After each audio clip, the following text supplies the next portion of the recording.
તો વાત હવે મેઘતાંડવ બાદ તારાજીની।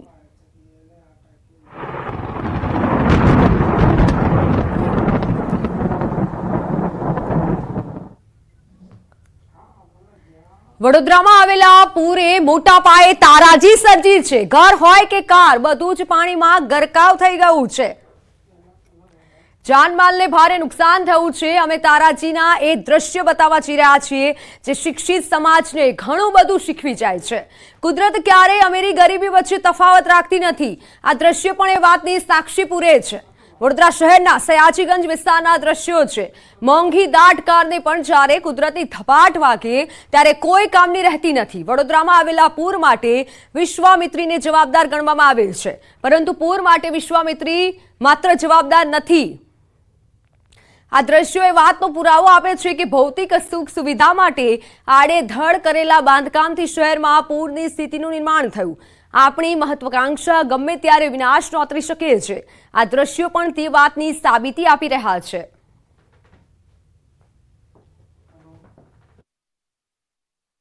એવું કહેવાય છે કે કુદરતની કચેરીમાં જ્યારે હિસાબ થાય છે ત્યારે અમીરી અને ગરીબી વચ્ચે કોઈપણ જાતનો તફાવત જે છે તે રાખવામાં નથી આવતો।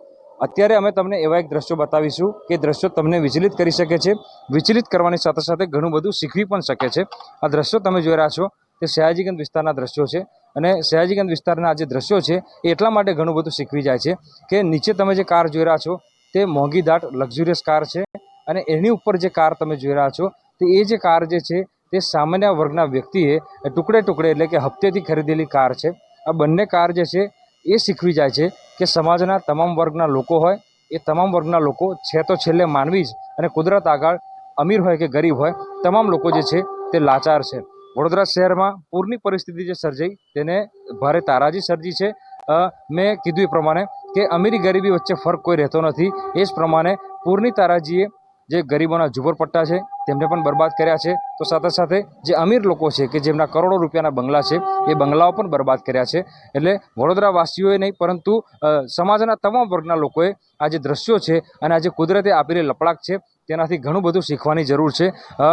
વિશ્વામિત્રી નદી કે જેને પૂર માટે જવાબદાર ઠેરવવામાં આવી રહી છે, પરંતુ અસલમાં જોવા જઈએ તો જે પૂરની પરિસ્થિતિ સર્જાય તેના માટે વિશ્વામિત્રી નદી એકલી જ જવાબદાર નથી, કારણ કે આ એ જ વિશ્વામિત્રી છે કે જેને વર્ષો પહેલાં એટલે કે સદીઓ પહેલાં વડોદરાવાસીઓને નવું જીવન દાન આપ્યું હતું, પરંતુ આજે જે સત્તાધીશોના પાપે અને વડોદરાવાસીઓની નિષ્કાળજીના પાપે જે વિશ્વામિત્રી નદી છે તે પોતે પોતાનું અસ્તિત્વ જે છે તે ગુમાવવા તરફ આગળ વધી રહી છે, અને વિશ્વામિત્રી નદીની સ્થિતિ જે છે તે દયનીય બની છે। અત્યારે જ્યારે પૂરની પરિસ્થિતિ સર્જાય છે ત્યારે સમાજના તમામ વર્ગના લોકો વિશ્વામિત્રી નદીને દોષ દઈ રહ્યા છે કે નદીમાં પાણી જે છે તેનો પ્રકોપ વધી ગયો, પાણીનો ફ્લો વધી ગયો, જેના કારણે વડોદરા શહેરમાં પૂરની પરિસ્થિતિ સર્જાઈ। પરંતુ આ જે તસવીરો છે તેના પરથી એક વસ્તુ ચોક્કસથી સમાજના તમામ વર્ગના લોકોએ શીખવાની જરૂર છે કે એક સમયે વિશ્વામિત્રી નદી જ્યારે વડોદરાવાસીઓને નવું જીવનદાન આપતી હતી ત્યારે આજે એ જ વિશ્વામિત્રી નદી પોતાના જીવન માટે ઝંખી રહી છે। ત્યારે સમાજના તમામ વર્ગના લોકોએ હવે આગળ આવવાની જરૂર છે, અને વિશ્વામિત્રી નદી કે જે પોતાનું અસ્તિત્વ ગુમાવવા તરફ આગળ વધી રહી છે એ નદીને બચાવવાની જરૂર છે, અને જે કુદરતની આપેલી અમૂલ્ય દેણ છે તેને સાચવવાની જરૂર છે। હાર્દિક દીક્ષિત, ન્યૂઝ 18 ગુજરાતી, વડોદરા। રાજકોટના ઉપલેટાના સેવંત્રા ગામ પાસે મોજેશ્વર મહાદેવ મંદિર પાસેનો સતનામ સાગર ચેકડેમ તૂટી ગયો છે। મોજ ડેમના ગેટ ખોલાયા બાદ નદીમાં પાણીની આવકના કારણે 2005માં બનાવેલ સતનામ ચેકડેમ તૂટ્યો છે। ચેકડેમનો પારો તૂટી જતા પાણી વહી રહ્યું છે। સેવત્રા ગામનો ખેડૂતોનો મુખ્ય પાણીનો સ્ત્રોત આ ચેકડેમનો પારો તૂટતા ખેડૂતો મુશ્કેલીમાં મુકાયા છે। આ ગામના 2500થી વધારે ખેતરમાં શિયાળા અને ઉનાળા પાણીનો ઉપયોગ લેવાતો હતો। અગાઉ 3 વર્ષ પહેલા સરપંચે પણ ચેકડેમનો પારો નબળો પડી ગયાની રજૂઆત કરી હતી, અને હવે પારો તૂટતા પાણીનો ગાળ થઈ રહ્યો છે। હવે પાળો તૂટી જતા પાણીનો વેડફાટ થઈ રહ્યો છે। લાંબા ટાઈમનો ઘઉં કે ઈ પિયત નહીં થાય, પણ ટૂંકા પિયત શિયાળુ પિયત થઈ શકશે। અને અત્યારે હાલની અંદર આટલો અવિરત વરસાદને હિસાબે છે જે અત્યારે જે વાવેલું છે એ સંપૂર્ણ નાશ પામેલ છે। એરડા, કપાસ, તુવેર, સોયાબી અને મગફળી આ 2 મોલની અંદર જ છે, એની અંદર 20% જેવો જીવિત છે, બાકી સંપૂર્ણ નાશ પામેલું છે। તો વાત હવે સહાય આપોની।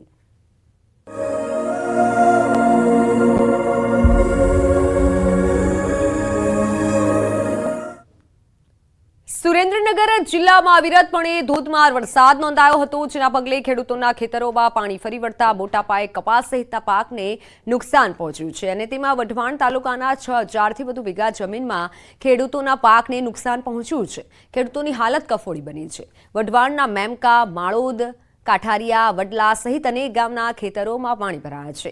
ખેડૂતોએ મહામહેનતે કરેલ કપાસ, મગફળી, જુવાર સહિતના પાક અને બાગાયતી પાકને મોટા પ્રમાણમાં નુકસાન પહોંચ્યું છે.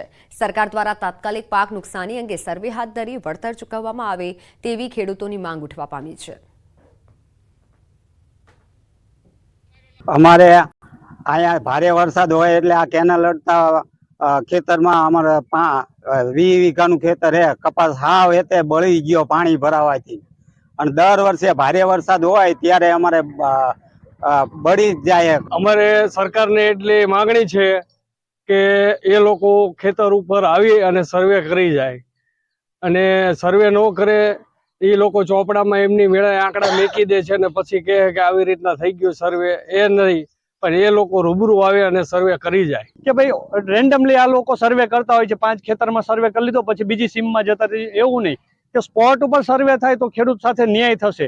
આની જગ્યા અન્યાય એવો થાય છે કે દર વર્ષની જેમ કે રેન્ડમલી આ લોકો સર્વે કરી લે, 5 ખેતરમાં જોઈ લીધું પછી ઓલ ઓવર આંકડા સીધા મૂકી દેતા હોય છે. સુરેન્દ્રનગર જિલ્લામાં તાજેતરમાં વરસેલા અનરાધાર વરસાદ ક્યાંક ને ક્યાંક સુરેન્દ્રનગર જિલ્લાના ખેડૂતો માટે આ મેઘમહેર છે, મેઘ કહેર સાબિત થઈ છે. આ ટીવી પરના દ્રશ્યોમાં જોઈ શકો છો કે સુરેન્દ્રનગર જિલ્લાના વઢવાણ તાલુકાના જે ખેતરો છે એના દ્રશ્યો છે. ખેતરોમાં હાલ અંદાજે 2 ફૂટથી વધુ પાણી ભરાયેલા છે. છેલ્લા 4 દિવસથી સુરેન્દ્રનગર જિલ્લામાં વરસાદે સંપૂર્ણપણે વિરામ લઈ લીધો છે. તેમ છતાં હજુ સુધી આ જે ખેતરો છે એમાં પાણી છે ભરાયેલા છે અને અંદાજે 5000 વીઘાથી વધુ જમીન છે, જમીનમાં પાક છે સદંતર નિષ્ફળ ગયો છે. સરકાર દ્વારા સર્વે અને સહાયની મસ્ત મોટી જાહેરાતો કરવામાં આવી છે, પરંતુ ખેડૂતોનો ક્યાંક ને ક્યાંક એવો આક્ષેપ છે કે સરકાર દ્વારા દર વર્ષે આ પ્રકારની લોલીપોપ આપવામાં આવે છે, પરંતુ સહાયના નામે ખેડૂતોને માત્ર અને માત્ર આશ્વાસન જ આજ સુધી મળ્યા છે. ત્યારે ખેડૂતોના ખેતરો સુધી જઈ નક્કર સર્વે કરી અને ખેડૂતોને યોગ્ય સહાય ચૂકવવામાં આવે તેવી ખેડૂતોની માંગ છે. અને ખરેખર જો જોવામાં આવે તો ક્યાંક ને ક્યાંક આ જે પાણી છે ખેડૂતોના ખેતરોમાં નથી ભરાયા, પરંતુ ખેડૂતોના નસીબ પર પાણી ફરી વળ્યા હોય તેવી સ્થિતિ સર્જાઈ છે. અક્ષય જોશી, ન્યૂઝ 18 ગુજરાતી, સુરેન્દ્રનગર. ખેડાના માતરના પુનાજ ગામમાં ડાંગરના પાકમાં લવાલ કાંસ પાણી ફરી વળ્યા છે. 900 વીઘાથી વધુ જમીનમાં ડાંગરનો પાક નિષ્ફળ જવાની ખેડૂતોમાં ભીતિ સેવાઈ રહી છે. ત્યારે ન્યૂઝ 18 ગુજરાતી પુનાજ ગામના ખેડૂતો વચ્ચે પહોંચ્યું. છેલ્લા 4 દિવસથી ખેતરોમાં પાણી ભરાયેલા છે. લવાલ કાંસના પાણી ખેતરોમાં ફરી વળતા તારાજી સર્જાઈ છે. ડાંગરના ખેતરોમાં ઢીચણસમાં પાણી ભરાયેલા છે. ખેડૂતોએ કહ્યું કે સરકાર સર્વે કરી યોગ્ય સહાય ચૂકવે. ખેડૂતોએ 1 વીઘા દીઠ 15 થી 20 હજાર રૂપિયાનો ખર્ચ કર્યો છે. વધુમાં ખેડૂતોએ ઉનાળા દરમિયાન ડાંગરનો પાક કરવા માટે પાણી આપવાની માંગ કરી છે. વરસાદના લીધે જો ફૂલ પાણી આવી ગયું બધે, અને કાંસ સાફ સફાઈ નતું કર્યું તે અમારે બધું કાંસનું પાણી જ બધે ફરી વળ્યું છે. કેટલું નુકસાન થયું? હવે 1000-1500 વીઘાનું બધું નુકસાન જ છે. હવે જયારે જરૂર હતી ત્યારે કેનાલમાં પાણી આવ્યું નહીં, ત્યારે અમે અગર ગમે તેમ કઈ આમ છે એમ દમચમ મૂકીને કાહળીમાંથી નિકાસમાંથી મૂકીને અને ધરું ઉછેરી મોટા કર્યા. પછી સાથે પાણીનો વરસાદ આવી ગયો એકદમ, તે બધી ચારી તમે જુઓ બધી ભરી ગયેલી છે. ખેડા જિલ્લામાં ઉપરવાસમાં ભારે વરસાદ અને અહીં આગળ સામાન્ય વરસાદમાં ખેડૂતોના ખેતરોમાં જળબંબાકારની સ્થિતિ થઈ છે. ન્યૂઝ 18 ગુજરાતી પહોંચ્યું છે માતર તાલુકાના પુનાજ ગામે. પુનાજ ગામની અંદર અંદાજિત 1000 થી વધુ હેક્ટરમાં ડાંગરના પાકને નુકસાન થયું છે. હું જે ઊભો છું તે ખેતરની અંદર હજુ પણ મારા ઢીચણસમાં પાણી છે, એટલે ડાંગર સંપૂર્ણ નાશ જવાની શક્યતા છે. એના ખેડૂત જોડાયા છે. શું નામ તમારું અને શું પરિસ્થિતિ? મારું નામ મનહરદાન ગોવિંદભાઈ ગઢવી, ગામ પુનાજ, તાલુકો માતર. મનોહરભાઈ, કેવી પ્રકારની સ્થિતિ છે? છેલ્લા 5 દિવસથી અહીંયા ઉપરવાસમાં ભારે વરસાદ આણંદ જિલ્લામાં નડિયાદમાં પડવાથી અમારા લવાલ કાંસમાં પાણી આવ્યું છે, અને સાબરમતી ને વાત્રકનો ધક્કો હોવાથી આ પાણી અંદર જઈ શકતું નથી. એટલે અમારી કેરવાડીમાં ફરી વળ્યું. લગભગ અમારા ગામમાં 2200 હેક્ટર કરતા વધુ ડાંગરનું નુકસાન થયું છે. નુકસાન થયું છે. અન્ય પણ ખેડૂત છે. કેટલા રૂપિયાનો વીઘા દીઠ ખર્ચો કર્યો હતો અને કેવા પ્રકારનું નુકસાન થયું છે? અંદાજે તો આચેકા ખેડૂતના 20 થી 25 થયો છે. રોપામણ ને બધું અને ખાતર અન્ય નાખ્યું છે તે 35 થી 40 એક વીઘે ખર્ચો લાગ્યો છે. બરાબર. વીઘા દીઠ 30,000 રૂપિયા જેટલો ખર્ચો થયાનું ખેડૂતો જણાવે છે. અન્ય પણ એક ખેડૂત છે, તેમની સાથે પણ વાત કરવાનો પ્રયત્ન કરીશું. દાદા, ડાંગર આફર થવાનું નથી એવું લાગી રહ્યું છે, શું કહેશો? ડાંગર તો હવે થાય નહીં. હવે બીજું શું પાક કરો એની ઉપર ગામનો આખો આધાર રહ્યો. લગભગ બધી જ ડાંગર બોરાણમાં જઈ છે. આ છોડવામાં ચાલીને ઊભા છે એ કઈ છોડવો રહેવો લાગતો નથી. અમે સરકાર પાસે તો એટલી જ અપેક્ષા રાખી શકીએ કે જે થાય એ યથાયોગ્ય અમને મળતર આપે, વત્તા ઉનાળુ પાક માટે પાણીની સગવડ કરી આલે.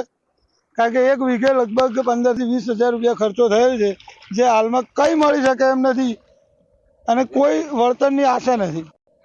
એટલે કહી શકાય કે એના ખેડૂતો એક જ વાત કરી રહ્યા છે કે તેઓનો સરકાર દ્વારા સર્વે કરાવી અને તેમને વળતર ચૂકવે. ફરીથી દ્રશ્યો બતાવીશ કે આપ જોઈ શકો છો કે જે તમામ ડાંગર છે આ તમામ ડાંગર પાણીમાં ગરકાવ થઈ ગઈ છે. હું પણ અત્યારે ડિઝાઇન્સમાં પાણીની અંદર ખેતરમાં ઊભો છું અને આ તમામ પાક નિષ્ફળ જવાના કારણે ગામ લોકોની એક જ વાત છે કે સરકાર દ્વારા આના સર્વે કરી અને તેમને યોગ્ય વળતર રૂપે સહાય ચૂકવવામાં આવે, તેમજ ઉનાળા દરમિયાન આ ખેડૂતોને જો પાણી આપવામાં આવે તો ફરીથી ઉનાળુ સિઝન લઈ શકે, કારણ કે શિયાળુ પાક પણ હવે નિષ્ફળ જવાનું લોકોને ભીતિ સેવાઈ રહી છે. ઉમંગ પટેલ, ન્યૂઝ 18 ગુજરાતી, પુનાજ ખેડા. પંચમહાલ જિલ્લામાં 25 થી 28 ઓગસ્ટ દરમિયાન એટલે કે 3 દિવસ સુધી મેઘ કહેર જોવા મળ્યો હતો. ભારે વરસાદના પગલે મકાઈ અને શાકભાજીના પાકને ભારે નુકસાન થયું છે. એક તરફ જંગલી ભૂંડ અને નીલગાય દ્વારા પાકને નુકસાન કરવામાં આવ્યું છે, બીજી તરફ કુદરતનો કહેર જોવા મળ્યો છે. ત્યારે ખેડૂતોની સ્થિતિ કફોડી બની છે. જિલ્લામાં 1.61 લાખ હેક્ટર જમીનમાં વાવેતર કરવામાં આવ્યું, જેમાંથી 60,000 હેક્ટરમાં ભારે વરસાદ અને પવનના કારણે પાકને નુકસાન થયું હોવાનું પ્રાથમિક તબક્કે બહાર આવ્યું. ખેડૂતો દ્વારા તંત્ર પાસે સર્વે કરી વળતરની માંગ કરવામાં આવી. ત્યારે આ અંગે જિલ્લાના ખેતીવાડી અધિકારીએ જણાવ્યું હતું કે સર્વેની કામગીરી ચાલુ છે. થોડા સમયમાં નુકસાનનો ચોક્કસ આંકડો સામે આવશે, ત્યારબાદ સહાયની કામગીરી હાથ ધરાશે. અમારી બધાની રજૂઆત એવી છે કે ભારે વરસાદ થવાને કારણે મકાઈનો ઊભો પાક સદંતર નષ્ટ થઈ ગયો છે, બીજા પાકોને પણ ભારે નુકસાન થઈ ગયું છે. તો અહીંના બધા ખેડૂતોની બધાની માગ એવી છે કે તાત્કાલિક ખેતીવાડી વિભાગ દ્વારા આ જે પાકોને નુકસાન થયેલું છે એનું તાત્કાલિક સર્વે થઈ જાય. 1.5 એકર મકાઈ કરી હતી, એમાં ભૂંડને રોજ ખાઈ ગયા અને ત્યાં પછી થોડું વધ્યું. વરસાદે બહુ નુકસાન કર્યું છે, પાણી ભરાયું, બધું જમીન દોષ મકાઈ થઈ ગઈ છે. એટલે હવે જે કંઈ હતું એ બધું જ પૂરું થઈ ગયું છે. એમાંથી ગુજરાન બધું ચલાવતા હતા, પણ અત્યારે બધું જ પૂરું થઈ ગયું છે. એટલે હવે જે કંઈ સરકારને માંગણી કરીએ છીએ જે કંઈ વળતર અમને થોડું ઘણું જે વળતર આપે. મકાઈનો પાક, સોયાબીનનો પાક, કપાસ અને શાકભાજીમાં અસરગ્રસ્ત થયેલ છે. કુલ અસરગ્રસ્ત વિસ્તાર જોઈએ તો ટોટલ 61,000 હેક્ટર જેટલા પાકના વિસ્તારમાં અસર થયેલ છે. પંચમહાલ જિલ્લામાં મઘા નક્ષત્રમાં મેઘરાજાએ ધડબડાટી બોલાવી હતી, જેને લઈ નદી નાળા, ડેમ, જળાશય છલકાઈ ગયા છે, જેથી ખેડૂતોમાં એક તરફ શિયાળુ પાકના સિંચાઈ માટે પાણી મળવાની એક આશા બંધાઈ છે, સાથે સાથે જ ખેડૂતોમાં એક તરફ નુકસાની પણ થઈ છે. જે રીતે વરસાદી માહોલ પવન સાથે જામ્યો હતો અને જેને લઈ મકાઈનો જે પાક છે તે તમામ આડો પડી ગયો છે અને આડો પડી જતા જ ખેડૂતોનો તૈયાર થયેલો મકાઈનો પાક હાલ બિલકુલ ખલાસ થઈ ગયો છે એમ કહેવું પણ અતિશયોક્તિ નથી. હું આપને સીધા દ્રશ્યો બતાવીશ, આપ દ્રશ્યોમાં જોઈ શકો છો જે પ્રમાણે હાલ ખેડૂતોની હાલત છે. ખેડૂત જુઓ છો, ખેડૂત નિરાશ વદને પોતાનો પાક આડો પડી ગયો છે તેને નિહાળી રહ્યો છે. માત્ર જ દિવસોમાં 8 થી 10 દિવસમાં મકાઈનો પાક તૈયાર થયા બાદ લણવાની આરે આવી ગયો હતો અને જે તમામ પાક છે તે જમીનદોસ્ત થઈ ગયો, જેથી ખેડૂતોને હાલ મોટું આર્થિક નુકસાન સહન કરવાનો વારો આવ્યો છે. પંચમહાલ જિલ્લાની વાત કરવામાં આવે તો 1,61,000 હેક્ટર જમીનમાં ખેડૂતોએ ચોમાસાની ખેતી કરી હતી. જિલ્લામાં મુખ્યત્વે મકાઈનો પાક કરવામાં આવતો છે અને મકાઈના પાક પર ખેડૂતોને એક આશા બંધાતી હોય છે. જિલ્લા ખેતીવાડી અધિકારીના જણાવ્યા મુજબ પંચમહાલ જિલ્લામાં 60,000 હેક્ટર જમીનમાં અસરગ્રસ્ત વિસ્તાર તરીકે હાલ સર્વે કરવામાં આવી રહ્યું છે. સાથે સાથે જ આગામી દિવસોમાં સર્વેના રિપોર્ટ બાદ નુકસાન અંગેનું વળતર ચૂકવવા માટે સરકારને રિપોર્ટ કરવામાં આવશે. પરંતુ હાલ તો પંચમહાલ જિલ્લાના જે ખેડૂતો છે તે બેહાલ થયા છે અને તેમની કફોડી હાલત બની છે, જેથી ખેડૂતો દ્વારા સરકાર દ્વારા નુકસાનીના વળતર અંગેની માગણી કરવામાં આવી રહી છે. રાજેશ જોશી, ન્યૂઝ 18 ગુજરાતી, ગોધરા, પંચમહાલ. વડોદરામાં જળ પ્રકોપથી મોટા પાયે નુકસાન થયું છે. પૂરના કારણે ઇલેક્ટ્રોનિક્સ વાહનોને પણ મોટું નુકસાન થયું છે. ત્યારે લોનથી લીધેલા માટે 3 EMIની માફી આપવા કોંગ્રેસ દ્વારા રજૂઆત કરવામાં આવી. સીએમને પત્ર લખી લોનના 3 હપ્તા માફ કરવા માટે રજૂઆત કરાઈ.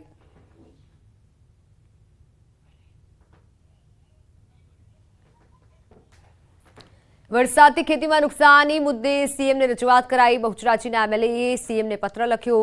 સુખાજી ઠાકોરનો સીએમ અને કૃષિ મંત્રીને પત્ર.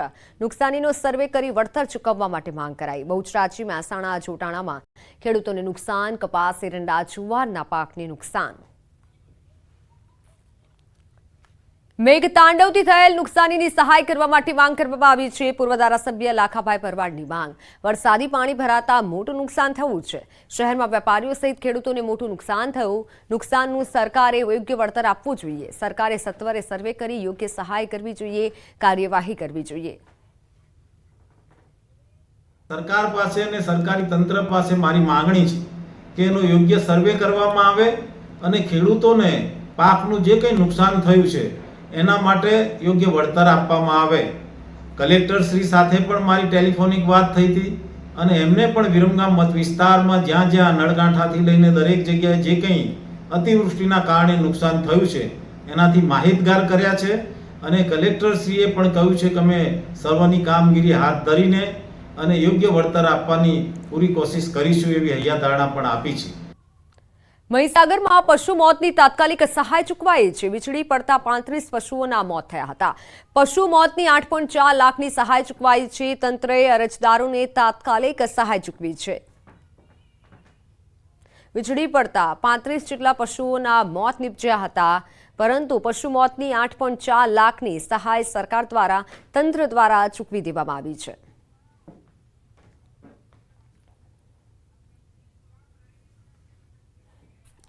વડોદરામાં પૂરગ્રસ્ત વિસ્તારમાં અસરગ્રસ્ત પરિવાર માટે 15,000 રાશન કીટ તૈયાર કરવામાં આવી છે.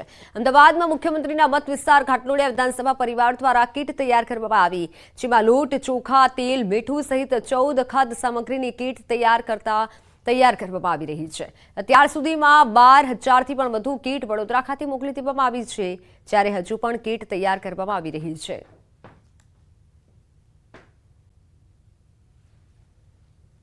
પંદર દિવસ ચાલે એ પ્રમાણેની રાશનની કીટ, ઘઉંનો લોટ, ચોખા, દાળ, તુવેરની દાળ, ચા, ખાંડ, ગોળ, મીઠું, મરચું, હળદર આવી 15 દિવસ જે જીવન જરૂરિયાતની બેઝિક વસ્તુઓ છે એવી 15 દિવસ ચાલે એવી રાશનની કીટો 15,000 જેટલી કીટો અમે અહીંયા તૈયાર કરી છે. અત્યાર સુધી અમે 11,000 કીટો અહીંયાથી વડોદરા માટે રવાના કરી ચૂક્યા છે. ભાવનગરમાં તંત્રની બેદરકારીનો એક વિડીયો વાયરલ થયો છે. ખાડા પૂરવાની કામગીરીમાં બેદરકારી. કોલ્ડ મિક્સ નામના મટીરીયલ્સથી ખાડામાં પુરાણ કર્યું. ચાલુ વરસાદમાં ખાડા પૂરવાની કામગીરી વરસાદમાં ડામર પીગળતો જોવા મળ્યો છે. ખાડા પૂરવાની કામગીરીમાં મોટી બેદરકારી સામે આવી છે. ચાલુ વરસાદમાં ખાડા પૂરવાની કામગીરી કરવામાં આવી. વરસાદમાં ડામર પીગળતો જોવા મળ્યો છે. તંત્રની બેદરકારીનો આ વિડીયો વાયરલ થયો છે. લોકો તંત્ર સામે રોષ ઠાલવી રહ્યા છે કે આખરે આવું કેમ? ખાડા પૂરવાની કામગીરી પહેલા નથી કરવામાં આવતી, પરંતુ હવે વરસાદ બાદ ચાલુ વરસાદમાં ખાડા પૂરવાની કામગીરી કરવામાં આવી રહી છે, પરંતુ તે સમય દરમિયાન ડામર પીગળતો જોવા મળ્યો. ગાંધીનગરના કલોલમાં ટ્રાફિકે સર્જી મુશ્કેલી. ટ્રાફિકમાં હોસ્પિટલ લઈ જવાતા બાળકને મુશ્કેલી થઈ. બાળકને તેડી અને હોસ્પિટલ લઈ જવાયો. ટ્રાફિકમાં એમ્બ્યુલન્સ ફસાતા મુશ્કેલી પડી. બાળકને ખેંચ આવતા સારવાર માટે લઈ જવાતો હતો. ટ્રાફિક હોવાથી બાળકને લઈ જવામાં મુશ્કેલી પડી હતી, જેથી બાળકને ઉંચકી અને લઈ જવાયો.